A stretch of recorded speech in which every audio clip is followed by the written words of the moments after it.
Hey guys, this is Jude, owner at the Revolver Club. Today we're going to talk about setting up your first stereo system, or what we at the Revolver Club call the Enthusiast Pack. Let's get started. The Enthusiast Pack comes with one of three possible turntables: the Denon DP29F, the Marantz TT5005, or the Audio-Technica LP60X.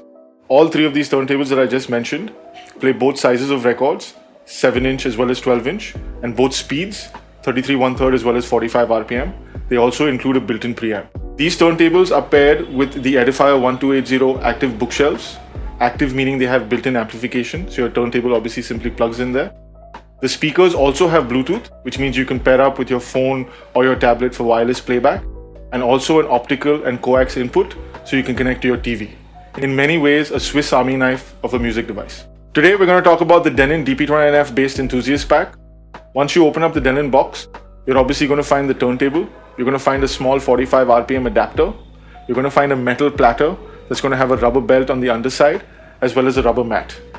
Now, before we get started with the actual setup, we want to make sure that the turntable's built-in preamp is set to on. You can do so by looking at the turntable at approximately 12 o'clock, and you'll see a small black switch. Make sure that switch is set to on.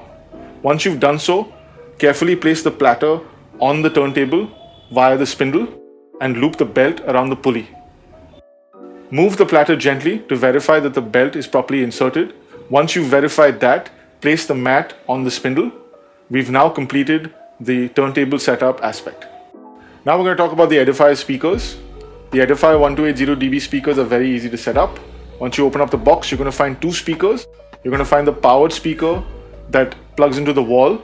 You're going to find the passive speaker that connects to the powered speaker with the speaker cable provided in the box. In addition to that, you're also going to find a remote control, which can obviously control volume as well as inputs. And you're going to find an aux cable to connect potentially to a phone, as well as an optical cable to potentially connect to a TV. Now we're going to talk about connecting the Denon DP29F to the Edifier speakers. In order to do so, you're going to take the RCA leads from the turntable, the red and white plug, and plug that into either line 1 or line 2 on the back of your Edifiers. Once you've done so, we need to make sure that the Edifier is set to the appropriate input, which is line 1 or line 2. You will do so by either pressing in the volume button to scroll through the inputs, or by using the remote provided in the box. With that out of the way, we're now one step closer to playing your first record. What you're going to do now is remove the stylus guard that protects the stylus. Once you've done so, you're going to place your record carefully on the spindle and hit the start button. It's my advice to you that you don't put that stylus guard back on. I've heard of many cases personally where people have damaged the stylus trying to put it on. My suggestion is use the acrylic dust cover as a means of protecting your stylus. Now that we've completed the setup, we're going to talk about three potential issues that you still might face. Number one, you've noticed that the platter is not moving, or that the arm is not raising and dropping on the record. This is likely an issue with the belt, so you're going to have to double check to see if the belt is properly looped around the pulley. Second, you may notice no audio output from the speakers. This is a result of potentially two issues. One is you've not set the phono preamp to on. Make sure that the phono preamp is switched to on. B, you've not selected the appropriate input on the speakers. Make sure that the speaker input is selected to line 1 or line 2, depending on what you've plugged in. Lastly, you may notice certain distortions from the speaker.